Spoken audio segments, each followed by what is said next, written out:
Assalamualaikum warahmatullahi wabarakatuh. Kembali bersama Kimia Fata, belajar kimia bersama Ahmad Fata. Pada kesempatan kali ini saya akan mencoba membahas mengenai menghitung delta H reaksi secara tidak langsung, yang itu merupakan penerapan salah satu penerapan hukum Hess. Untuk materi hukum Hess sudah saya upload di blog saya kimiafatablogspot.com, silahkan bisa diakses. Hukum Hess sendiri itu disebutkan atau menyatakan bahwa setiap reaksi itu memiliki entalpi yang tetap. Setiap reaksi itu memiliki harga entalpi yang tetap, dan harganya itu tidak tergantung pada jalan reaksi atau jumlah tahap reaksi. Kira-kira hukum Hess menyebutkan seperti itu. Yang ini kemudian disebut bahwa perubahan entalpi itu merupakan fungsi keadaan. Apakah fungsi keadaan? Apa yang dimaksud dengan fungsi keadaan? Adalah perubahan entalpi ini nilainya itu hanya tergantung pada keadaan awal dan akhirnya saja. Maksudnya adalah hendak seperti apapun prosesnya, hendak seperti apapun jalurnya untuk menuju ke tahap akhir, untuk menuju ke bagian akhir, asal awal dan akhirnya itu sama, maka total perubahan entalpi dari semua tahap-tahap atau semua proses-proses tadi akan sama. Mengapa? Karena awal dan akhirnya sama. Oke, agar lebih bisa memahami, saya akan mencoba membahas sebuah soal yang saya ambilkan dari buku siswa kimia berbasis eksperimen karangan Sentot Budi Raharjo dan Isprianto, terbitan 3 serangkai. Saya ambil dari halaman 70. Silahkan bagi yang memiliki buku ini bisa dicek di halaman 70. Soalnya adalah seperti ini. Soalnya seperti ini dan sudah saya screenshot. Jika diketahui ada 2 buah reaksi. Reaksi yang pertama adalah gas karbon monoksida sebanyak 1, koefisiennya 1 ya. Direaksikan dengan setengah mol O2, setengah mol gas oksigen, menghasilkan 1 mol gas karbon dioksida. Perubahan entalpinya adalah min 283 kJ. Tanda min menunjukkan bahwa reaksi ini adalah bersifat eksoterm. Perpindahan energinya eksoterm apa? Dari sistem ke lingkungan. Kemudian reaksi yang kedua, karbon, 1 mol karbon berwujud padat atau solid, direaksikan dengan 1 mol gas oksigen, menghasilkan 1 mol gas karbon dioksida. Perubahan entalpinya adalah sebesar min 393,5 kJ. Ini juga eksoterm ya. Jadi sistem melepaskan kalor atau perpindahan energinya adalah dari sistem ke lingkungan. Pertanyaannya adalah tentukan perubahan entalpi reaksi karbon, 1 mol karbon berwujud solid dengan setengah mol gas oksigen menghasilkan 1 mol gas karbon dioksida. Oke, untuk menyelesaikan soal ini kita menggunakan data reaksi yang ada. Caranya adalah kita modifikasi, kita bolak-balik, kemudian nanti kita gabungkan data reaksi ini sehingga mendapatkan reaksi yang ditanyakan. Maksudnya bagaimana? Langsung saja ya, langsung saja. Kita mulai atau saya mulai dari atom karbonnya. Kita menghendaki ada 1 mol karbon berwujud solid dan ada di ruas sebelum panah.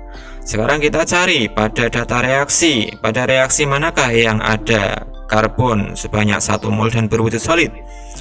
Iya, betul, pada reaksi nomor 2. Nah, jumlahnya sudah 1 ataukah belum? Sudah ya, 1 ya. Nah, kemudian posisinya itu ada di ruas sebelum panah ataukah tidak? Kita lihat, oh iya, sama ya. Sudah seperti yang diinginkan ya. Maka reaksi nomor 2 cukup kita salin saja ya. Kita salin saja. Berarti karbon berwujud solid, 1 mol karbon bereaksi dengan 1 mol gas oksigen menghasilkan 1 mol karbon dioksida, gas karbon dioksida. Delta H-nya adalah sebesar min 393,5 kJ. Kita lanjutkan. Berikutnya, untuk O2 saya lewati karena biasanya seperti O2 ini akan setara dengan sendirinya. Saya lewati saja, saya fokus ke karbon monoksida.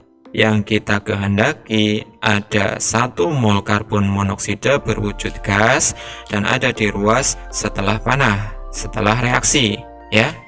Nah, sekarang kita cari di reaksi manakah yang ada karbon monoksidanya. Kita cari. Iya betul, ada di reaksi nomor 1. Jumlahnya 1? Iya sama. Berwujud gas? Sama ya, berwujud gas ya. Ya, hanya saja yang kita inginkan ini posisinya ada di ruas setelah panah. Sementara pada reaksi nomor 1, posisi karbon monoksida ada di ruas sebelum panah. Maka harus kita apakan? Ya betul, harus kita balik agar posisi karbon monoksidanya ini berada di ruas setelah panah.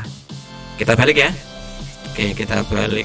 Berarti CO2 berwujud gas terurai menjadi karbon monoksida berwujud gas plus setengah O2.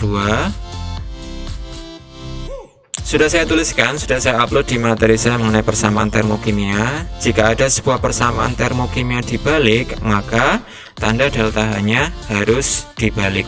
Maksudnya adalah jika reaksi ini ke arah pembentukan CO2-nya adalah eksoterm min 283 kJ, maka kalau reaksi ini kita balik, delta H-nya itu berubah menjadi kebalikannya eksoterm. Berarti apa? Endoterm. Ya betul, endoterm. Berapa? Plus 283 kJ. Sekarang kita coba gabungkan terlebih dahulu, siapa tahu sudah mendapatkan reaksi seperti yang ditanyakan ya, seperti ini. Nah, cara menggabungkannya bagaimana? Kita lihat spesies-spesies atau zat-zat yang ada di ruas sebelum panah. Ada karbon solid sebanyak 1 mol, kemudian ada O2 gas dan ada CO2 gas. Itu zat-zat yang ada di ruas sebelum panah.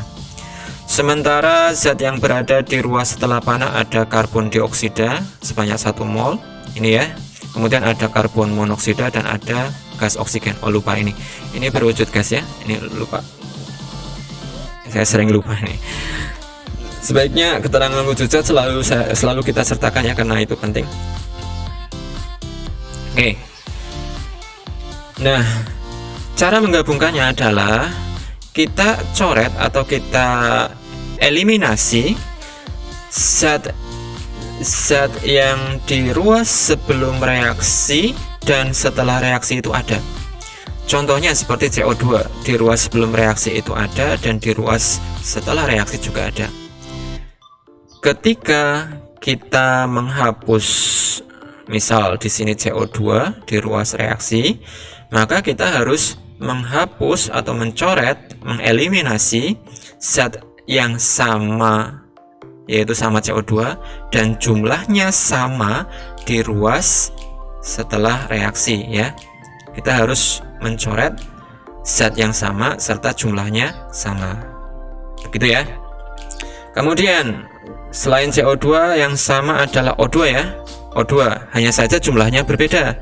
Pada ruas sebelum reaksi O2 nya ada 1, kemudian di ruas setelah reaksi O2 nya ada setengah. Berarti lebih banyak yang mana?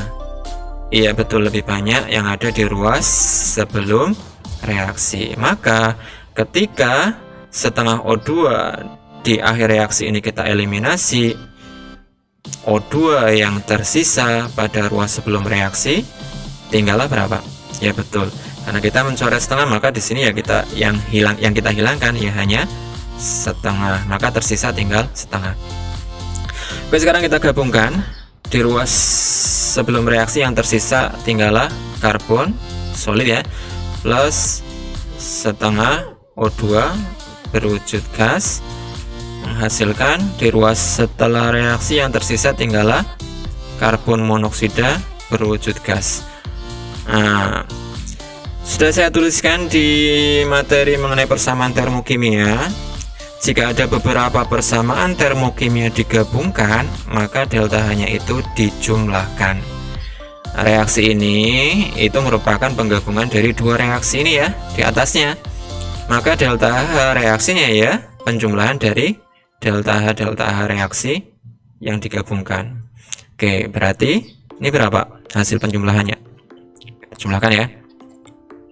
Hasil penjumlahannya berapa? Berarti berapa? Min 110.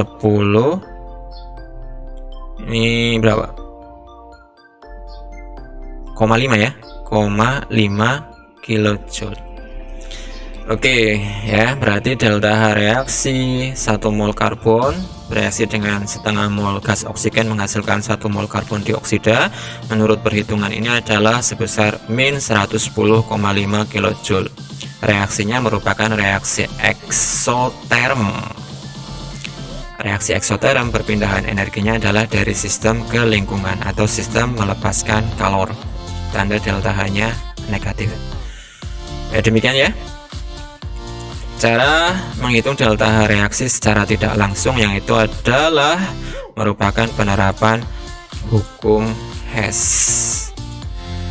Demikian dari saya, ada kesalahannya dari yang saya sampaikan, saya mohon maaf, mohon koreksinya di kolom komentar. Semoga bermanfaat. Dari saya, assalamualaikum warahmatullahi wabarakatuh.